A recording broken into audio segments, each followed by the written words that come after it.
నమస్తే జయ. రమ్మగారు, food items మనం ఇంట్లో కుక్ చేసుకున్నవి రీహీట్ చేసుకోవటం ఒకటి, స్టోర్ చేసుకోవటం ఒకటి. ఫ్రిడ్జ్లో పెడుతూ ఉంటాం సాధారణంగా, మిగిలిపోతే దాంట్లో పెట్టి మళ్ళీ రీహీట్ చేసుకొని తింటాం. అది అసలు ఎంతవరకు కరెక్టు? మీ సజెషన్ ఏంటి? హీట్ చేయకూడదు జయ. Oven use చేయొద్దంటారా?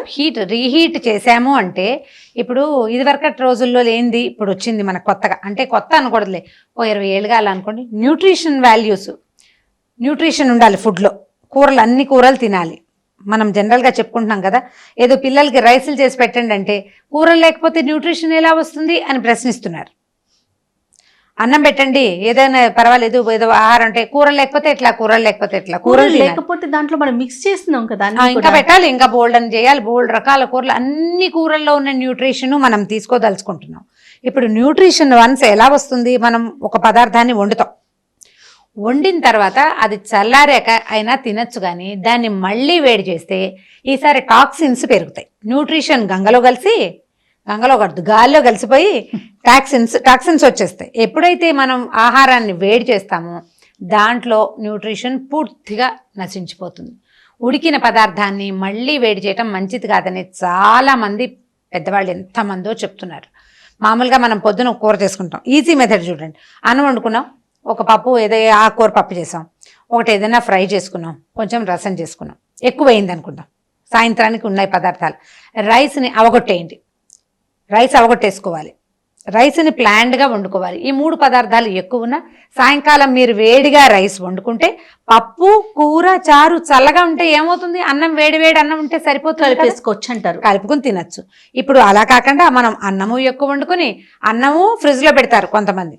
మీ పాయింట్ అదే కదా, అన్నం ఫ్రిడ్జ్లో పెట్టి పప్పు కూర చారు 3 ఎత్తి ఫ్రిడ్జ్లో పెట్టి మళ్ళీ సాయంకాలం తీసి ఆ చల్లటి పదార్థాన్ని మళ్ళీ పొయ్యి ఎక్కిస్తే అసలు చల్లదాన్ని ఇమీడియట్గా వేడి చేస్తేనే సగం విషం. అవును, మీరు పొద్దున వండిన దాన్ని వేడి చేస్తే అది కూడా విషమే. ఎన్ని టాక్సిన్స్ మనం తీసుకుంటున్నాము. దాని బదులు రాత్రి మీరు అన్నం తినకుండా నోరు మూసు పడుకుంటే కనీసం పొట్టకి కాస్త రెస్ట్ అయినా వస్తుంది. ఏం తినడం మానేయటమే మొత్తం. దీన్ని తినే బదులు, విషాహారం తినే బదులు ఆహారం తినకపోవటం మంచిది కదా. ఏ పదార్థమైనా ఉడికిన దాన్ని మళ్ళీ వేడి చేయకూడదు, స్ట్రిక్ట్లీ నో, నెంబర్ 1. తర్వాత ఫ్రిడ్జ్లో పెట్టడం. ఈ ఉడికిన పదార్థాలు, కూరలు మిగిలిపోయినాయి ఫ్రిడ్జ్లో పెట్టుకుంటాం. దాన్ని ఏం చేయొచ్చు? ఇప్పుడు మీరు పొద్దునే పెట్టేశారు, ఆ పొద్దున కూడా చాలా మంది పెట్టరు. ఈ ప్లాన్ చూడండి. మార్నింగ్ అన్నం వంట చేసుకోగానే కూర కొంచెం చల్లారగానే ఇవాళ సర్వింగ్కి, పొద్దుటి సర్వింగ్కి సరిపడా బౌల్లో వేసి టేబుల్ మీద పెట్టుకుని మిగిలింది కనుక ఎత్తి ఫ్రిడ్జ్లో పెడితే సమ్వాట్ బెటర్ చేయ, కొద్దిగా పర్వాలా. దాని మీద కదపకుండా కాదు, నిలవుంచకుండా.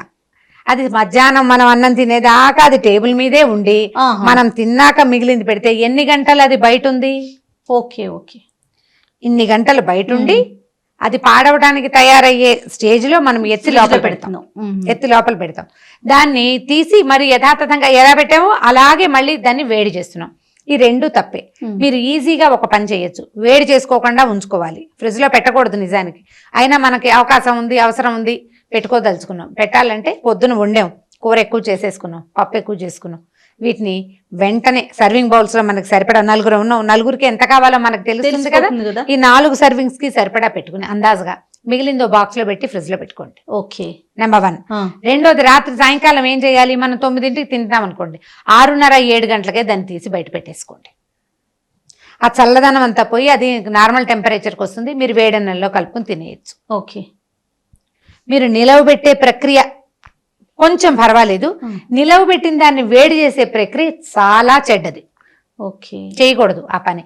అక్కడి నుంచి ఇప్పుడు మైక్రోవేవ్ చేసే విధానం కూడా ఒకటి ఉంది కదా, మీ సెకండ్ క్వశ్చన్ అదే. ఈ మైక్రోవేవ్ మీద రకరకాల అవగాహనలు ఉన్నాయి జయ. చాలా మంది ఏం చెప్తారండి, ఏమంటారంటే ఈ వేడివేడి పదార్థాన్ని, ఈ చల్లగా ఉన్న పదార్థాన్ని మైక్రో చేస్తే అది దాంట్లో ఏవో రేస్ వస్తాయి, ఆ రేస్ వల్ల పాడైపోతాను. మొన్న నేను చాలా గంటన్నర సేపు చదివాను, అదేం పెద్ద విషాహారం అవుతుందని వాళ్ళు అంటల. దాంట్లో వచ్చే రేసు అంత రేసు రావు, హీటే వస్తుంది, వేడి వచ్చేది అని. ఇప్పుడు ఆ వేడి చేయాలంటే మీరు ఫ్రిడ్జ్లో నుంచి తీసి చల్లటి దాన్ని మైక్రో చేస్తే తప్పు. ఎగ్జాక్ట్లీ. మనం రూమ్ టెంపరేచర్కి దాన్ని వచ్చాక కొద్దిగా వేడి చేసుకోవచ్చు, ఓవెన్లో పెట్టేసి మైక్రోలో పెడితే నో ప్రాబ్లం, మైక్రోలో పెట్టుకోవచ్చు అంటారు.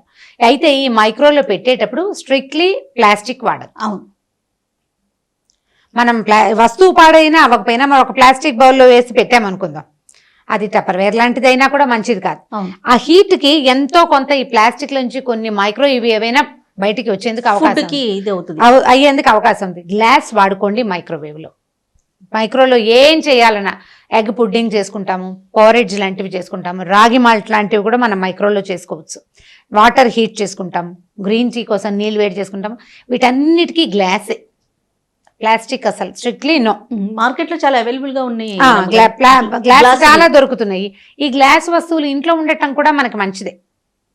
విజిబిలిటీ ఒకటి ఉంటుంది, వస్తువు ఏముందో కనపడుతుంది మొదటిది, అందుకు దాంట్లో నుంచి ఏది బయటికి రాదు. అవును, ఎంతసేపు మైక్రోవేవ్ పెట్టినా అది పగిలిపోతుంది అన్న భయం మనకే ఉండదు. మైక్రోవేవ్ సేఫ్ గానే ఉంటుంది. రమ్మగారు పింగాణికి ఏమంటారు, పింగాణి ఐటమ్స్ కూడా వస్తాయి, కూడా వాడుకోవచ్చు, పర్వాలేదు. ప్లాస్టిక్ కన్నా కొంచెం బెటర్. ప్లాస్టిక్ కన్నా కాదు, ప్లాస్టిక్ అంటే గ్లాస్ గానీ పింగాణి గానీ రెండు వాడుకోవచ్చు. ఓకే, రెండింటినీ వాడచ్చు. ప్లాస్టిక్ అసలు మీరు ఫ్రిడ్జ్ లో స్టోర్ చేసుకోవడానికి కూడా ఫుడ్ ఐటమ్స్ కి ప్లాస్టిక్ వాడచ్చు, స్ట్రిక్ట్లీ నో.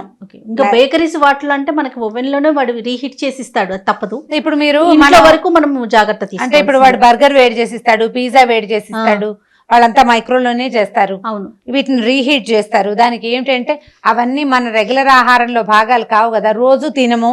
ఇంట్లో తెచ్చిపెట్టుకుని పొద్దున మధ్యాహ్నం సాయంత్రం మనం తినేది ఏమిటి, హెచ్చుగా అన్నాలే కదా, అన్నము రొట్టెలు కూరలు తింటాము. అది ఎప్పుడైనా వన్స్ ఇన్ ఏ వైల్ కదా. ఒకవేళ అవాయిడ్ చేసే అవకాశం ఉండి మీ పిల్లలు ఒప్పుకుంటే మానేయండి. హెల్త్ కాన్షియస్నెస్ కనుక ఉంటే దాన్ని వదిలిపెట్టేస్తే సరిపోతుంది. అది తినకపోతే నడవని తనం ఉందా మనకి, రోజు నడవదు. లేకపోతే ఎలాగండి అంటే పోనీ అనుకోవచ్చు. పాలు మానేయమని చెప్తున్నారు జయ, ఇది ఒక పాయింట్ ఆలోచించండి.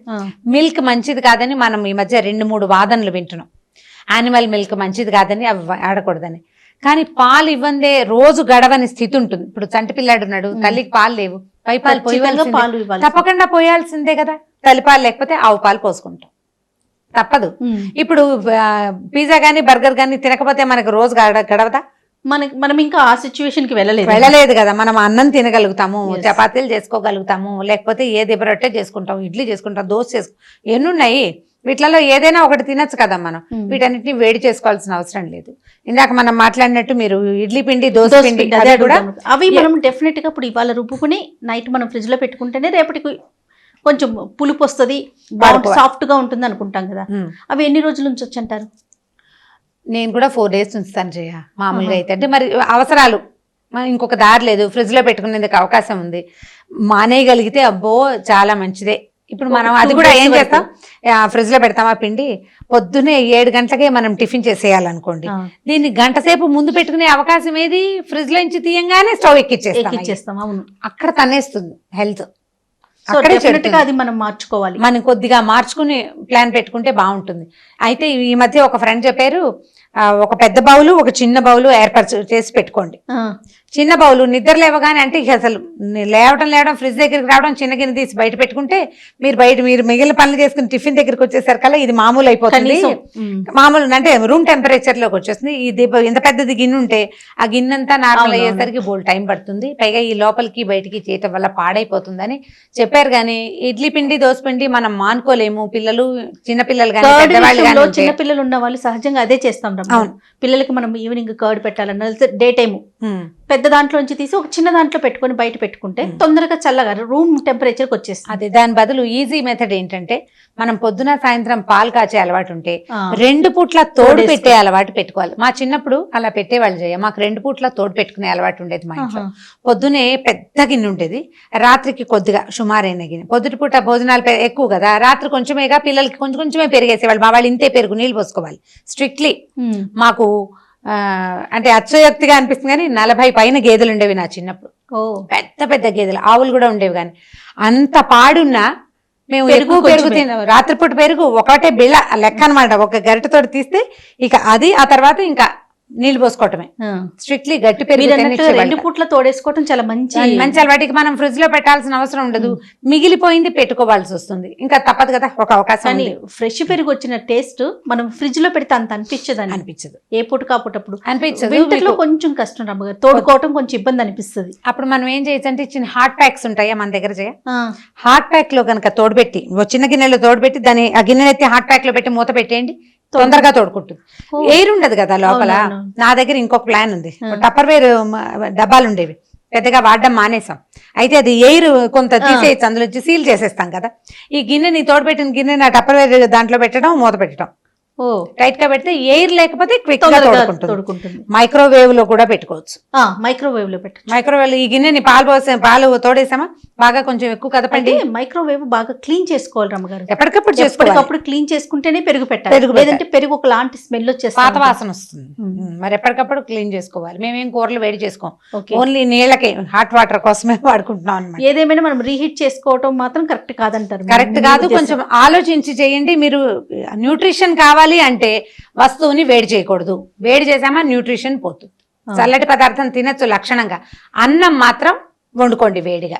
ఎప్పుడు అన్నాన్ని వేడి చేయకూడదు. చాలా మంది ఏం చేస్తారు, పొద్దుట అన్నం కుక్కర్ లో పెట్టి వేడి చేసి మామూలు అన్నంతో వడ్డిస్తారు. వడ్డించకూడదు. చల్లన్నాన్ని చల్లగా తినండి, ఏం పర్వాలేదు. దాంట్లో ఒక చిన్న బ్యాక్టీరియా రిలీజ్ అవ్వటం మొదలు పెట్టింది కదా, అది మంచిది మనకి. మనం దాన్ని తీసుకెళ్లి కుక్కర్ లో పెట్టి దాన్ని చంపేసి అన్నాన్ని చంపేస్తాం. న్యూట్రిషన్ లేదు, కనీసం అందులో ఉండాల్సిన ఒరిజినల్ థింగ్ ని కూడా మనం పాడు చేసేస్తాం. అన్నం వేడి చేయొద్దు అస్సలు. ఫ్రిడ్జ్ లోంచి తీసినా కూడా మనం రూమ్ టెంపరేచర్ వచ్చాక సర్వ్ చేసుకోవటం వాడుకోవాలి తినడానికి. అంతే. ఓకే రమ్మగారు, ఇంకో టాపిక్ తో మళ్ళీ కలుద్దాం. ఓకే చేయాలి. ఈ వీడియో కనుక మీకు నచ్చినట్లయితే లైక్ చేయండి, షేర్ చేయండి. మరిన్ని వీడియోస్ కోసం సుమన్ టీవీ లైఫ్ ని సబ్స్క్రైబ్ చేసుకోండి.